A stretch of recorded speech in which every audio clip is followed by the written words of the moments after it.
안녕하세요. 고품격 토크쇼 문부로 말해보르의 형을 맡고 있는 문하경. 동생을 맡고 있는 문하진입니다. 네, 소개하는데 형을 맡고 있는 게 아니죠. 그렇죠. 형으로 태어난 거죠. 예, 예. 예. 저도 형으로 태어난 동생으로 문하경. 태어난 문하진입니다. 예. 아, 네. 오늘 이제 저희가 오랜만에 이 영상으로가 아니라 이제 목소리로만. 목소리로만 네, 들려드리게 됐는데요. 정말 오랜만입니다. 그쵸. 네. 저희 이제 클래식하게 이제 다시 돌아왔습니다. 네, 저희 본연의 모습으로. 네.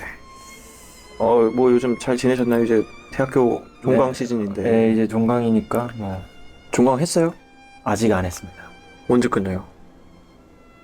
다음 주, 그러니까 이번 주? 다음 주? 뭐라 그래야 되죠?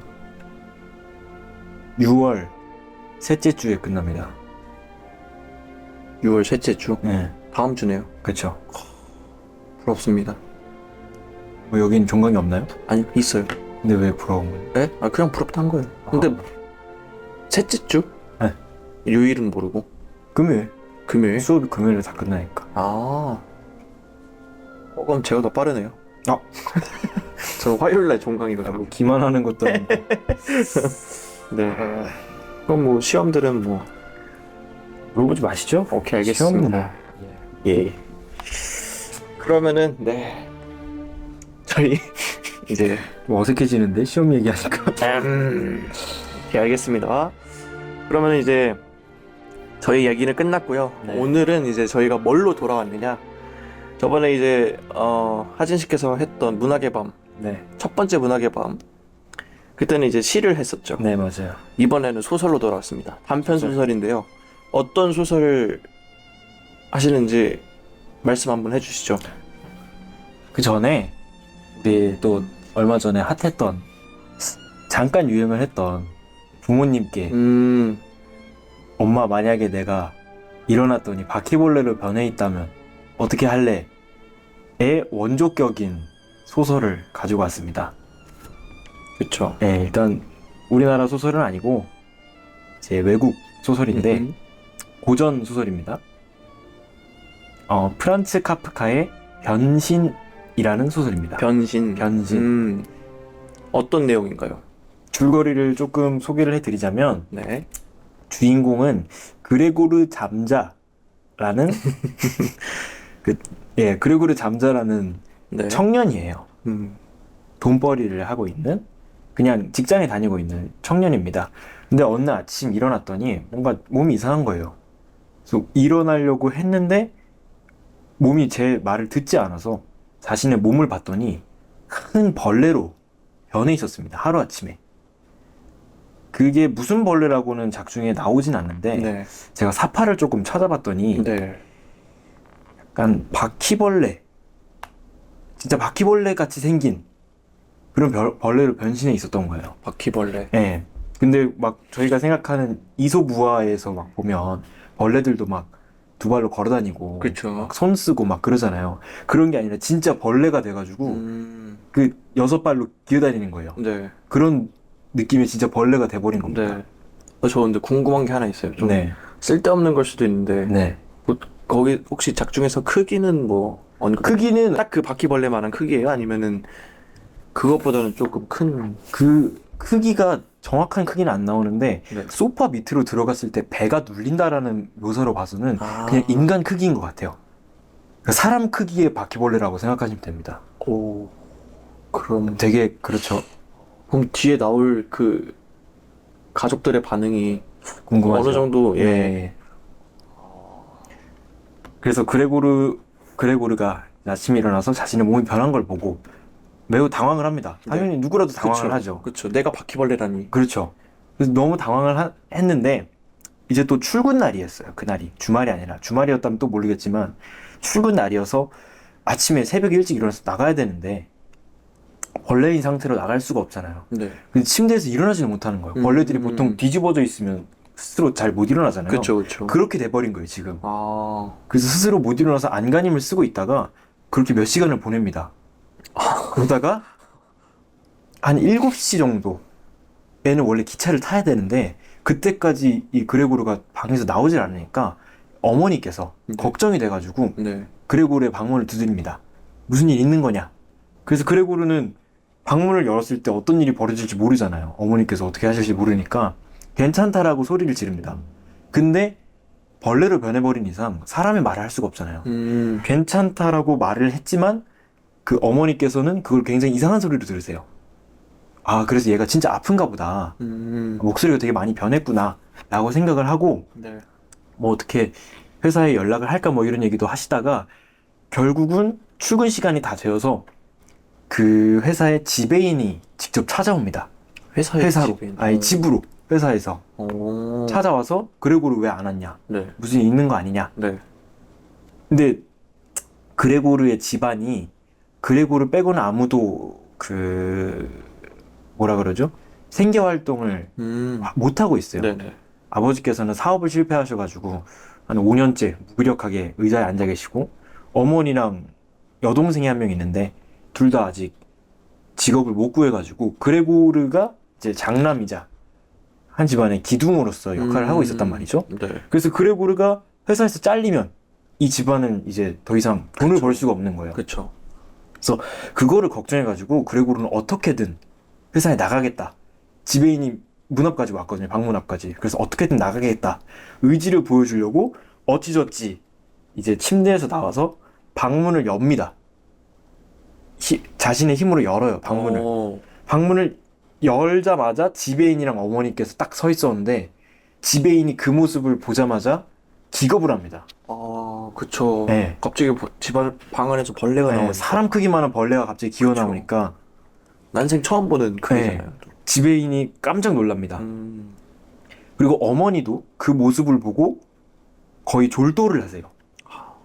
네. 그럴 수 있죠. 그리고 아버지도 그 자리에 있었는데 아버지는 처음에 엄청 놀라시더니 되게 화가 나셨어요. 화낼 건데 또 화낼 건 뭐예요? 그러니까 그 벌레 모습 자체에 화가 난 거예요. 그냥 그런 혐오스럽고 그런 것 때문에 그래서 위협적인 소리를 가해서 방으로 몰아 넣습니다. 그레고르를. 네. 몰아 넣는데 그레고르는 거기서 자신 제발 자르지 말라달라고 지배인께 호소를 해요. 근데 이미 지배인은 현관 앞까지 가 있는 상태였고 결국 지배인은 집 밖으로 달아나게 되고 그레고르의 방문은 잠기게 됩니다. 그래서 체념한 채로 방에 들어갔습니다. 그레고르가. 그리고 얼마 뒤에 음식이 들어와요. 음식들. 네, 방문을 열고 누가 음식을 넣어주고 보니까 되게 맛있는 것도 많고 그래서 막 먹었습니다. 되게 맛있게 먹었어요. 근데 얼마 뒤에 며칠 뒤죠? 며칠 뒤에 또 음식이 들어왔는데 그때는 그 전에 있었던 그런 맛있는 음식들이 아니에요. 뭐 맛있는 음식도 몇 개 있었지만 그냥 신문지 위에다가 음식물 쓰레기 같은 거를 넣어서 갖다 준다던가. 완전 벌레 취급을 네. 하는 거네요. 네, 근데 책에서는 진짜 벌레 취급을 했다라기보다는 그 여동생이 넣어준 거거든요. 그거를. 네. 이 여동생이 아직까지는 오빠에 대한 애정이 있어서 뭘 좋아하는지를 조금 입맛을 알아보려고 별걸 다 넣어준 것 같아요. 그러니까 벌레지만 사람이 좋아하는 걸 좋아할 수도 있고 아니면 진짜 벌레처럼 그쵸. 그런 걸 좋아할 수도 있으니까. 그쵸. 그래서 그레고르는 그거에 너무 기쁜 나머지 울면서 밥을 먹습니다. 그 또 의도를 어떻게 알았네요? 아니 그냥 맛있어서 운 거예요. 이제 맛있어서. 거의 이제 아이고. 지능이 점점 아이고. 벌레와 같이 되다 보니까 그렇게 된 거죠. 버그네요. 아이고. 드립이 조금. 네, 그러다가 이제 밥을 맛있게 먹고 낮잠을 자고 있었어요. 네. 그러다 방문이 열리는 소리에 깜짝 놀라서 깹니다. 네. 그래서 깜짝 놀라서 그 자신의 모습을 보여주기가 싫으니까 바로 소파 밑으로 들어가요. 그랬더니 여동생이 들어와서 그 먹은 음식들을 다 치워주고 가는 거예요. 빗자루로 이렇게. 그래서 그 모습에 조금 감동을 하고 눈물을 또 흘립니다. 그레고르가. 네. 근데 이제 여동생만 방을 들어왔었고 한 2주 동안을 어머님은 이제 기절하시다 그랬잖아요. 그쵸. 그래서 다시 엄두가 안 나죠. 네, 엄두가 안 나다가 계속 그래도 그레고르 너무 불쌍하다. 우리 아들인데 계속 그 얘기를 하셨어요. 여동생하고 아버지한테. 그래서 2주 동안 계속 그러시다가 한 날은 큰맘 먹고 여동생이 그레고르가 이제 벌레라 기어다니잖아요. 네. 그럼 가구들이 있을 거 아니에요. 그게 되게 불편할 수가 있으니까 가구들을 치워줘야 되겠다라는 말을 해요. 여동생이. 네, 여동생이. 내가 착하네. 치워줘야 되겠다. 그래야 착하네. 그레고르가 좀 잘 이렇게 지낼 수 있으니까 그렇죠, 그렇죠.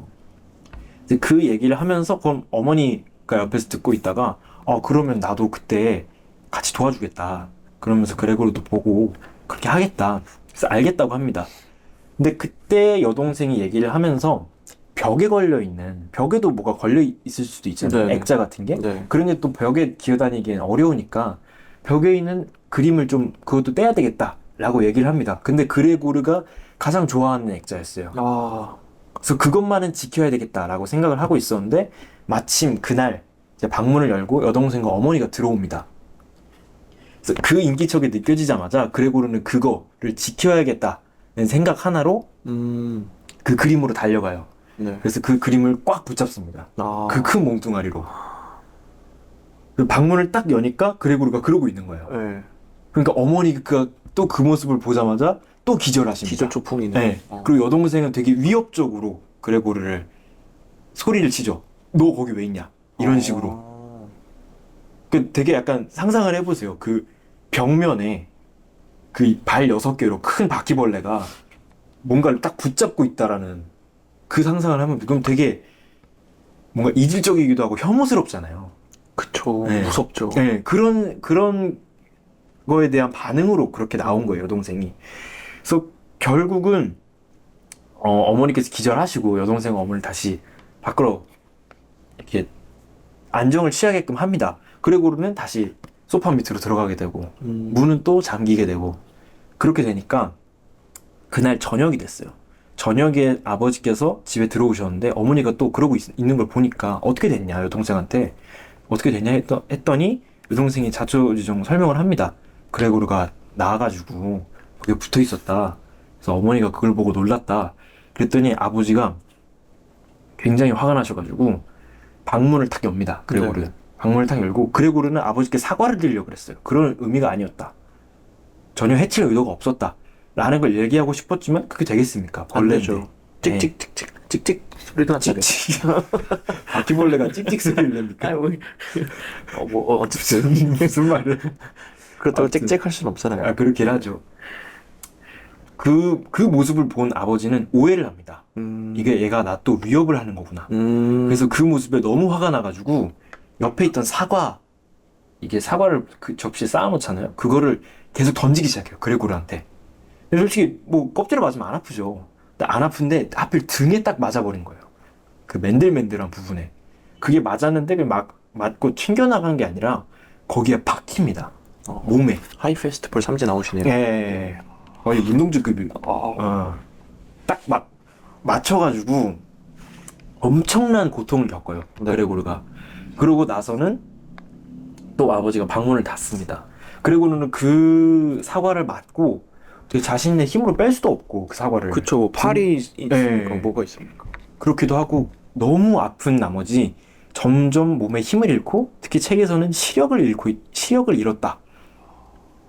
라는 표현이 나와요.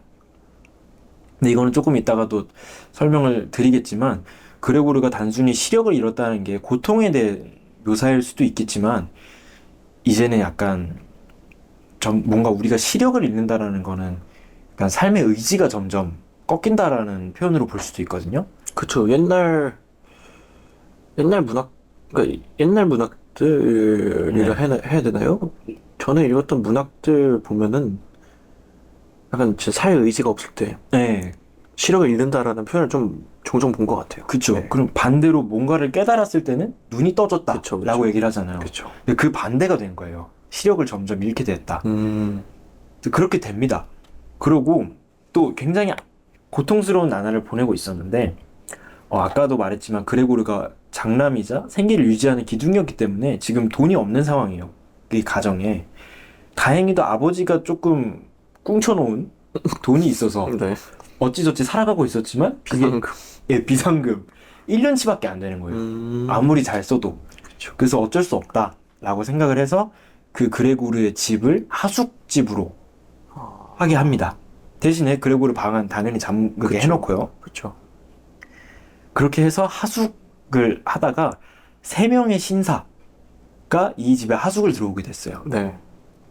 당연히 그레고르의 정체는 모르고 그렇게 돈을 받고 하숙을 시키고 있었는데 어느 날 이 여동생이 바이올린을 되게 잘 쳐요. 잘 켜요. 네. 바이올린을. 그래서 저녁 시간에 자신의 방에서 바이올린을 켜고 있었는데 그 거실에서 저녁을 먹던 새 신사가 그거를 듣고 되게 좋다. 혹시 그 여동생 거실로 불러 들어와서 같이 들으면 안 되겠냐? 라는 제안을 합니다. 우린 밥 먹을 테니 너는 바이올린이라 해라. 뭐 약간 그런 느낌인 것 같아요. 잘 모르겠어요. 아니 이게 무슨 딴따랍니까? 그럴 수도 있죠. 네, 그래서 여동생은 기쁘죠. 왜냐면 바이올린을 그쵸. 알아주는 사람이 네, 있으니까. 그렇게 생각을 했으니까. 그래서 이제 거실에서 바이올린 연주를 킵니다. 그 소리를 그레고르도 들어요. 근데 이때 그레고르는 이제 거의 죽음에 가까운 삶의 의지를 거의 잃은 상태였는데 그 바이올린 소리를 듣고 굉장히 기뻐합니다. 왜냐면 자신이 가장 사랑하는 여동생의 바이올린 소리를 엄청 좋아했거든요. 그레고르가. 네. 원래가 되기 전부터. 그래서 그 소리를 듣고 직접 보고 싶다. 라는 생각을 하게 돼요. 그래서 다시 한번 침대에서 일어나서 문 옆으로 다가갑니다. 그래서 슬쩍 문을 열어요. 슬쩍 문을 열고 한 발자국 딱 나왔는데 여동생이랑 부모님은 몰랐어요. 근데 세 명의 신사가 알아차린 거예요. 나온 거를요? 그레고리 씨 하면서 부른 겁니다. 어떻게 알아요? 아니. 그레고리 씨가 잠자씨. 잠자씨. 잠자가 성이니까. 네. 갑자기. 그러니까 그 잠자는 아버지겠죠? 네. 잠자씨 부른 거예요. 그 모습에 아버지가 딱 그레고르는 눈이 마주친 겁니다. 방문 사이로 보이는 그레고르를. 근데 새 신사는 놀란 게 아니에요. 놀란 게 아니라 약간 뭐라 그래야 될까요? 이런 거를 왜 우리한테 숨겼냐? 라는 식으로 나온 거예요. 이런 게 있었으면 우리한테 알려줘야 되지 않냐. 그래서 우린 삐또가 상했다. 예? 네. 왜요? 그런 느낌으로. 그러니까 얘네도 약간 뭐라 그래야 될까요? 되게 벌레를 무서워한다기보다는 되게 신기하게 생각을 했어요. 작품에서 보면 그레고르가 되게 신기하다. 왜 이런 신기한 거를 우리한테 안 알려줬나요? 네. 이런 식으로 나온 겁니다. 네. 그래서 신사가 삐또가 상해가지고 내일 우리 나가겠다. 갑자기. 네.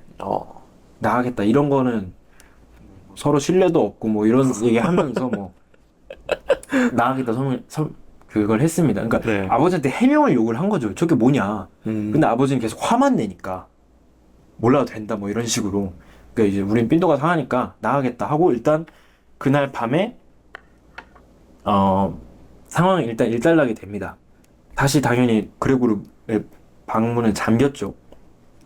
그리고 그날 밤에, 그러니까 깊은 밤에 이 세 명이서 거실에서 얘기하는 소리를 그레고르가 듣게 됩니다. 신사 3명? 네, 가족 3명? 가족 3명이요. 네. 더 이상 못 견디겠다고. 어떡해. 여동생이 가장 그레고르를 그래도 잘 챙겨줬잖아요. 근데 여동생이 한 말 때문에 굉장히 충격을 받습니다. 더 이상 그레고르로 봐서는 안 된다. 그냥 한 마리의 벌레로 봐야 된다. 왜냐면 어머니가 계속 울었거든요. 그래도 아들인데 라고 계속 얘기를 하니까 그 여동생이 아니다. 저건 더 이상 우리 오빠가 아니다. 그냥 벌레로 생각을 해야지 우리가 계속 그러면 우리가 살 수가 없다. 라는 얘기를 합니다. 그래서 그 소리를 들은 그레고르가 이제 정말 삶의 그 끈을 놓아버려요. 그러니까 자살을 한 건 아니지만 이제 그 희망을 아예 놓아버린 거죠. 삶에 대한. 네. 그래서 결국 그날 새벽 죽습니다. 그레고르가. 그 전부터 건강이 악화되기도 했고 그날 그 충격으로 인해서 그레고르가 결국 죽어요. 그 시체를 다음날 가정부가 발견을 합니다. 그래서 그 가정부가 시체를 발견하고 다음날 그의 사망을 확인한 가족들이 이제 그레고르가 이제 끝났다는 걸 아니까 가정부도 내쫓고 그 새 신사도 그 본인들이 먼저 내쫓아요. 지들이 나간다 그랬는데 그냥 본인들이 먼저 나가라고 네. 그렇게 한 겁니다. 그러고 나서 그들은 그 시체를 잘 처리를 하고 짐을 싸서 시내로 나갑니다. 시내로? 네, 시내로. 그러고서는 피크닉을 가요. 이게. 그래서 결국 이야기의 결말부가 앞으로의 새로운 꿈과 멋진 계획을 그리면서 이야기가 끝이 납니다. 네? 단편 소설이에요. 굉장히 짧은 스토리고 일단 작품의 배경이 되는 무대가 되는 곳이 그 그레고르의 집밖에 없어요. 네. 그리고 대부분이 그레고르의 방 안에서 일어났던 일이고 근데 이 결말을 방금 들으셔서 알겠지만 되게 매정해 보이잖아요. 네. 가족들이 그렇고 그니까요. 특히 여동생이 그렇게 얘기하는 것 믿었던 자체가 여동생 맞아. 가장 이성적인 모습이라고 표현이 되거든요. 책에서도. 그러니까 작품 해설에서도. 근데 이거를 단순히 그렇게만 보기에는 조금 힘든 게 그때 당시에 이 프란츠 카프카라는 작가가 어떤 시대를 살았는지를 알면 네. 이걸 좀 다르게 볼 수가 있어요. 어느 시대에 살았었죠? 그때 당시 경제대공황 그리고 1차 세계대전이 끝났고 2차 세계대전이 시작되기 전 그러니까 1920년 30년대에 작품 활동을 했던 사람이에요. 그리고 독일 출신입니다. 독일 출신? 네. 그때 독일이면은 이제 굉장히 엄청나죠. 그 네. 이제 베르사유 조약으로 인해서 그렇죠. 굉장히 많은 그 국고에 이제 빚이 생기고 네, 맞아요. 그거를 이제 갚기 위해서 엄청나게 고생을 하는데 네네네. 저 나라 상황이 많이 안 좋았죠. 그리고 심지어 이 사람은 유대인이었습니다. 아, 그러다 보니까 당시 주류의 독일 문학 그게 있을 거 아니에요? 네. 거기서 조금 벗어났어요. 이 사람의 소설 자체가. 그래서 실제로 이 사람의 소설은 지금 되게 이름만 들어도 유명한 작가잖아요. 네. 근데 그때 당시에는 무명이었습니다. 죽을 때까지 무명이었어요. 출판은 했지만 인기가 없었어요. 그래서 제가 지금 보여드린 변신도 그렇고 여러 소설 작품들도 지인한테만 보여주는 정도로 아무도 알아주지 못했던 거예요.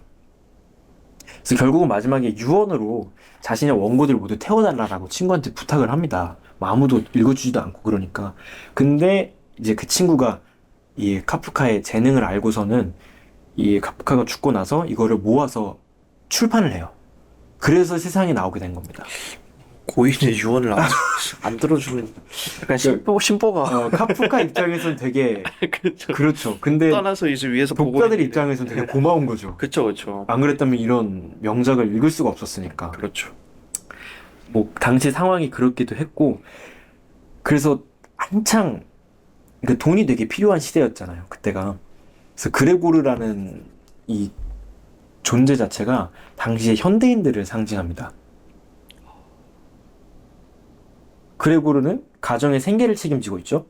그러다가 어느 순간 병이 나서 돈을 못 벌게 돼요. 그러면 그때부터 가족들은 그레고르를 그러니까 그 가장을 벌레 취급하기 시작합니다. 돈을 못 벌고 오니까. 무슨 느낌인지 오시나요? 그쵸. 식충, 네. 밤, 그쵸. 네. 돈만 쓰는. 돈만 쓰는 것도 아니고 원래는 모든 가족들이 보통은 그 사람이 돈을 벌어오면 감사도 표현을 하고 애정을 줘야 되잖아요. 근데 돈을 벌 때도 그런 걸 안 했는데 돈마저 못 버니까 아예 그냥 무관심해져 버리는 거예요. 벌레 취급을 해버리고. 그때 당시 현대인이 그랬다 라는 거를 표현을 한 겁니다. 이 소설 자체가. 그래서 우리도 우스갯소리로 그냥 벌레 같은 놈 이렇게 하는 거를 그레고르는 진짜 벌레라는 형상화를 시켜서 그렇게 표현을 한 거예요. 그래서 아까도 말했지만 그 마지막 결말 부분이 되게 너무 매정한 거 아니냐 네. 그렇게 생각할 수도 있어요. 근데 그렇게 해석할 여지도 있지만 다르게 생각을 해보면 그 전까지는 이 어머니 아버지 여동생은 그레고르의 돈에만 의존하며 살았습니다.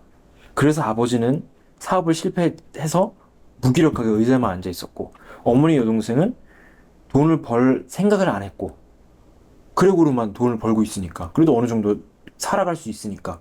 근데 그런 그레고르가 죽자 이제 이 남은 가족들에게 주체성이 생기기 시작한 거예요. 스스로 돈을 벌기 위해서 노력을 하고 어떻게 나아가야 될지 그레고르에 의존하지 않고 스스로 삶을 계획해 나간다. 그래서 마지막에 새로운 꿈과 멋진 계획이라고 표현을 한 거예요. 반어라고 볼 수도 있지만 주체성의 회복을 얘기를 한 거죠. 근데 왜 하필 주체성의 회복이냐 라고 또 생각을 하실 수가 있는데 이거는 프란츠 카프카의 그 문학 풍이라 그래야 되나요? 이 사람의 문학은 실존주의 사상, 네. 실존주의 문학의 선구자입니다. 이 사람이. 네. 그 실존주의는 쉽게 말해서 주체성이 진리다 라는 얘기예요. 네. 그 지금까지는 막 뭐 칸트 뭐 이런 사람 나오면서 절대적인 도덕 법칙이 있고 그거를 따라야 좋은 사람이고 그걸 안 따르면 악이고 이런 절대적인 뭔가 기준이 있었잖아요. 네. 근데 실존주의는 그게 아니에요. 그게 아니라 내가 지금 살고 있는 이 상황에서 나한테 옳은 행동이 무엇인가를 선택해야 되는 그런 주체성이 나한테 진리다. 약간 좀 실리를 따지는. 실리를 따진다기보다는 내가 무슨 선택을 하느냐에 따라서 나의 삶이 어떻게 바뀔지 모르니까 네. 그런 나의 선택에 대한 책임을 지면서 살아가야 된다. 그러니까 그 전까지는 도덕에 의존하면 됐어요. 나의 선택을. 뭐 A라는 선택 대안이 있고 B라는 대안이 있을 때 도덕 법칙에 의하면 A를 따라야 된다. 라는 뭔가 기준에 따라서 가는 건데 실존주의는 그게 아니라 내가 선택했을 때, 내가 생각했을 때 이걸 선택하면 뭐 어떻게 내가 책임을 지겠다. 아니면 뭐 주체적으로 살아갈 수 있다. 그러니까 이런 식으로 흐름이 바뀌게 된 거예요.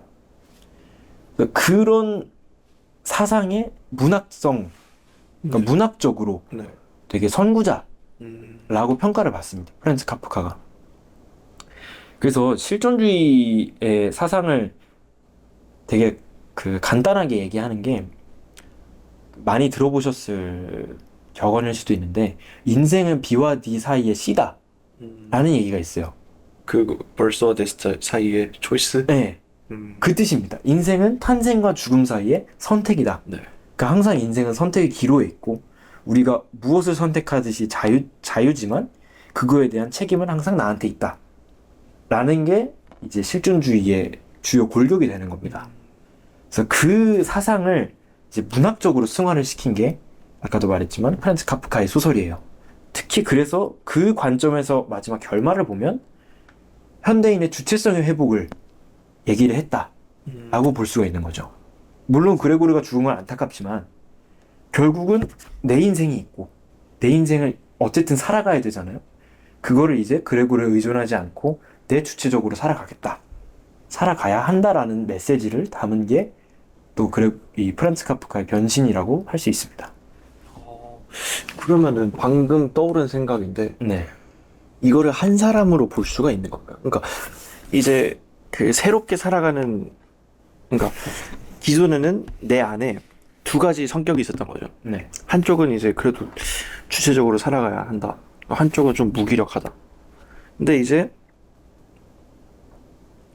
그런 그 힘든 국면을 맞이하면서 사람들이 많이 무기력해졌을 거 아니에요. 그러면서 이제 그런 성격은 버리고 사람들은 주체적으로 네. 그 삶을 그 영위에 나가기 위해서 네. 생계 활동도 하면서 네. 그렇게 나아가야 한다라는 게 이제 본인, 그러니까 그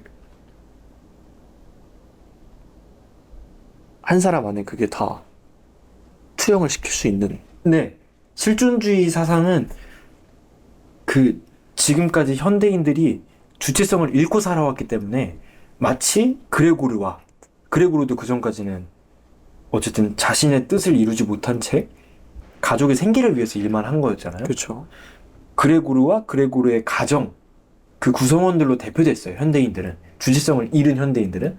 근데 그레고르가 죽고 나서의 남은 가정들은 주체성을 회복한 사람으로 볼 수가 있는 거죠. 그래서 실존주의는 항상 말하는 게 변화되어야 된다. 주체성을 회복하기 위해서. 네. 그런 말을 하는 겁니다. 그러니까 한 사람으로 대입을 시킬 수가 있는 거죠. 이 소설은. 그렇군요. 네. 그렇다면 마지막으로 궁금한 게, 네. 그럼 그레고르는 어떻게 보면은 이제 뭐 어쨌든 실질적으로, 그러니까 작중에서 보면은 네. 외부에 의한 어떤 외력에 의해서 죽은 거긴 하잖아요. 뭐 그렇게도 볼 수 있죠. 그쵸? 네.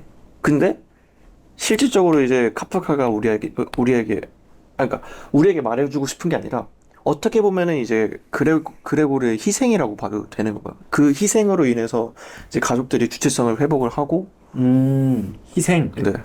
희생이라고 보면 좀 어렵나요? 조금 어렵다기보다는 희생으로 보게 되면 이제 실존주의가 아니라 그 전에 절대주의 느낌으로 가는 거예요. 왜냐면 아, 전체가 살기 위해서 너네가 희생을 해라. 네, 약간. 그게 바로 공리주의 아니겠습니까? 그쵸. 그거를 실존주의는 비판을 한 거예요. 아, 그런 사상 오히려? 자체. 네. 아, 그래서 만약에 이 소설을 읽고 그런 사고를 했다라고 했을 때 카프카는 아마 아, 발작을 했겠네. 네. 우리가 비판하는 게 그건데 아. 내 소설을 그렇게 읽어버리면 난 뭐가 되냐. 그치. 네. 그쵸, 그쵸. 근데 물론 안 되는 건 아니죠. 왜냐면 작품을 읽고 해석하는 건 다 개인의 주관이고 영역이기 때문에 그거는 아니지만 카프카 입장에서는 그렇게 생각해 볼 수 있다라는 얘기입니다. 물론 카프카도 본인이 뭐 어떻게 해석하라 라고 얘기한 적은 없기 때문에 그쵸. 네. 뭐, 해석은 뭐 어느 작가든 다 이렇게 해석하세요라고 하는 건 네, 없죠. 그런 작가는 없죠. 네. 그건 다 독자의 자유니까. 네. 그렇게 해석을 하는 것도 실존적으로 볼 수가 있는 거예요. 스스로 선택해서 해석을 한 거니까. 그러네. 네, 뭐 그런 식으로 볼 수 있습니다. 오. 실존주의가 사실 가불기예요. 그냥 어디든 다 붙이면 그러네요. 실존적이다 이럴 수 있으니까. 대신 책임 네가 져라. 그렇죠. 그쵸. 그게 가장 중요합니다. 그 왜 스파이더맨에도 그런 대사가 있잖아요. 큰 힘에는 큰 책임이 따른다. 아, 그쵸. 그것도 같은 맥락으로 볼 수가 있죠. 아, 맞는 말인 것 같긴 해요. 네. 네. 뭐, 한 가지 얻고자 한다면은, 그거에 대해서 책임을 져야지. 그렇죠. 네. 자, 그래서 오늘 이렇게 프란츠 카프카의 변신 네. 얘기를 해봤는데 끝으로 이제 요런 또 작품 아, 비슷한 게 장르를, 몇 네. 개 있나요? 또 좋아하시는 분들이 계실 수도 있잖아요. 네. 한번 추천해 네, 주시는 추천 몇 건가요? 가지만 아, 좋습니다. 해드리고 일단은 같은 카프카의 소설 중에 네. 시골 의사라는 작품이 시골 있어요. 의사. 네, 이것도 단편이에요. 이건 한 8쪽, 10쪽? 그렇게밖에 안 돼요. 논문. 논문 수준이긴 해요. 근데 이분이 그 되게 단편 소설을 엄청 많이 써가지고 읽기는 편합니다. 시골 의사도 약간 이런 느낌이긴 한데 제 개인적인 입장으론 아직 이해가 안 됐어요. 네, 사실 무슨 내용인지 잘 모르겠어요. 근데 생각을 좀 해보고 싶다 라는 분들은 읽어보셨으면 좋겠습니다. 시골 의사. 그 8장이 많은 생각을 하게 만드는. 네. 오. 그러니까 상징은 많이 나오는데 뭘 의미하는지 모르겠는. 깊게 생각을 안 하다 보면 그런 작품이기 때문에 네. 뭐 읽어보시기를 추천드리고 또 이제 동시대의 다른 작가 알베르 까미라는 유명하죠. 네 대표작으로는 페스트가 있는데 네. 페스트는 진짜 재밌게 읽었습니다. 근데 페스트보다는 조금 더 짧은 이방인을 추천드립니다. 이방인? 이방인. 많이 들어봤는데. 읽어볼게요. 이방인은 정말 네. 이 변신이랑 느낌이 비슷해요. 일단 첫 번째 대사부터 강렬합니다. 뭔데요? 어젯밤 엄마가 죽었다. 아니 엊그젠가? 로 시작합니다. 그걸 기억 못하는 거예요. 이게 되게 폐륜적이라 볼 수도 있긴 한데 네. 이 사람의 작품을 전체를 읽어보면 그래도 충격이 컸기 때문에 또 기억을 못하는 것이죠. 아니에요. 그런 그건 느낌은 아니고 그건 일단 아니에요. 어머니에 대한 애정은 별로 없어요. 그건 맞아요. 쉴드 불가였네요. 네, 쉴드 불가였고 그리고 나중에는 어차피 깜빵으로 들어가서 사형을 당하는데 주인공이 왜 스포예요? 뭐 어차피 다 아는 거니까 전 몰라요. 다 알게 됩니다. 다 알게 됩니다. 그리고 패스트 읽어보셨다 그랬죠? 네. 저 패스트 정말 저 코로나 때 그 상황이랑 너무 비슷해가지고 너무 재밌게 읽었어요. 혹시 패스트 그거 기억나세요? 헝가리에서 누가 신문을 읽다가 헝가리에서 어떤 살인사건이 일어났다 라는 얘기가 잠깐 나오거든요. 패스트에. 네. 네네. 그게 이방인 얘기예요. 세계관이 또 공유가 되는. 그런 것 같아요. 아직 정확한 건 모르겠는데 하긴 근데 네. 그거는 작가 마음. 네, 왜냐면 이방인 무대가 헝가리거든요. 그리고 실제로 살인사건이 일어났고 그 총에 대한 얘기가 나오다 보니까 그런 거 아닌가 하는 생각도 들고. 근데 왜 은근슬쩍 스포를 하시는지. 아, 이거 보세요. 이거는 아니 읽을 건데 왜 스포를 결말이 하시는- 중요한 게 아니라 그 안에 대한 메시지가 중요한 거기 때문에. 알겠습니다. 이게 뭐 해리포터도 아니고 해리포터. 무슨 말인지 아시잖아요. 알겠습니다. 원래 명작은 결말을 알고 다시 본다. 그런 말 있잖아요. 그렇죠. 그게 있고 이제 마지막으로는 다자이 오사무라는 작가의 인간실격이라는 작품이 있습니다. 제가 개인적으로 이 다자이 오사무 작가를 굉장히 좋아해서 그 전집을 다 읽어봤는데 이 인간실격은 이 변신은 그래도 약간 우화적인 성격이 있어요. 그 사람을 어쨌든 벌레로 이제 바꿔서 약간 그렇죠. 그래도 뭔가 약간은 이질감이 들게 직접적으로 비판하기보다는 끔 하잖아요. 그렇죠. 근데 인간 실격은 너무나도 인간적입니다. 아, 네. 그래서 너무나도 인간적이다 보니까 인간처럼 안 느껴질 때가 있어요. 그러니까 인간성을 봤는데 우리가 인간이잖아요. 인간이 인간을 봤는데 너무 인간적이다 보니까 오히려 괴리감이 드는 거예요. 약간 그 우리가 그 어떠한 로봇을 봤을 때 인간하고 거의 유사하면은 그것을 보고 이제 불쾌한 골짜기라고 하면서 네. 굉장히 이질감 느끼고 네. 그런 건데 약간 소설에서도 약간 네, 그렇게 그쵸. 느끼- 실제로 주인공은 되게 인간적인 척을 하지만 그 내면은 되게 인간적이지 못한 거기서 그래서 계속 고뇌하는 아, 그런 내용이기 때문에 이 세 편 다 단편 소설이에요. 이방인은 중편 소설이긴 한데 읽는데 얼마 안 걸리니까 그래서 세 편 다 한번 지금 읽어보시기를. 아, 근데 그닥 유쾌한 내용은 아니니까 조금 각오는 하시고 보시길. 네, 이렇게 말씀을 드립니다. 알겠습니다. 네. 네 오늘 저는 상당히 인상이 깊었어요. 왜냐하면 네. 아까 맨 처음에 그러니까 이제 저희가 이제 오늘 문부로 말해부르를 하기 전에 네. 잠깐 네네. 하진 씨가 이렇게 한 걸 읽어봤거든요. 네. 그때 맨 처음에 보고는 아니 사과는 왜 던지고 화를 왜 내고 약간 이해가 안 됐었는데 네. 이제 전체적인 내용을 듣다 보니까 아 그렇구나. 그리고 뭔가 이제 감정이입도 되면서 아 결말을 들었을 때는 또 아니 너무 매정한 거 아닌가 싶었는데 또 이제 또 해석을 들어보니까 네. 아 저게 이제 진짜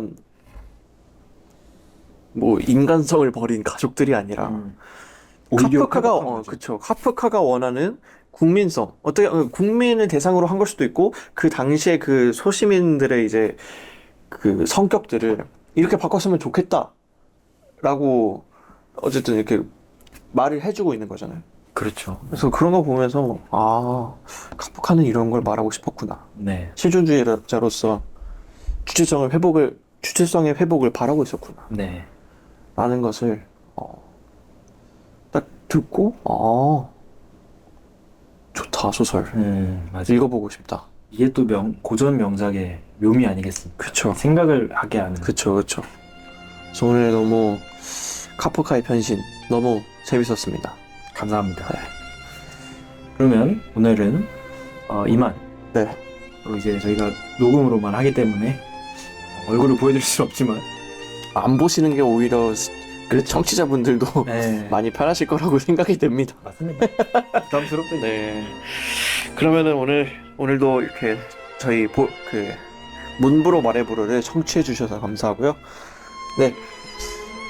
오늘 문부로 말해부르 문학의 밤을 여기서 마치도록 하겠습니다. 네. 지금까지 문부로 말해부르의 형으로 태어난 문학영 동생으로 태어난 문하진입니다. 이었습니다. 이었습니다. 감사합니다. 감사합니다. See you. See you.